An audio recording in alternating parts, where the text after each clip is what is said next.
ซีมเบิ่งก่อนมันนี่โอ้แซ่บค่ะคล้ายๆคืออันข้าวปุ้นน้ำกะทิบ้านเฮาแต่ว่ารสชาติจะอ่อนกว่าหลายเติบออกได้กินทั่วๆนิดนึงเนาะมีใส่ทั่วบ่แม่ No. อ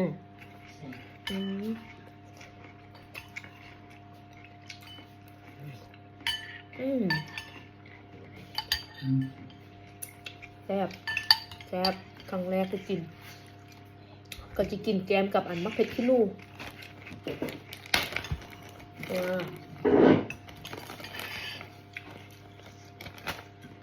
เผ็ดขี้นูน้อยๆปุ๊กเอาอยู่นี่มันบ่แม่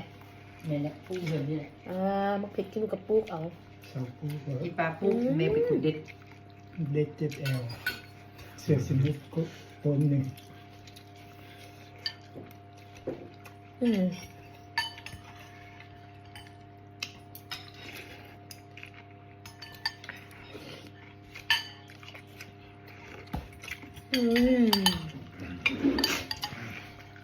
แซ่บคักตัวแห้งกินมานี่กินทั้งลาบกินทั้งข้าวปุ้น คงกินบักอะไรมาเยี่ยมมึงพอห้ากระอ้อของหม้อ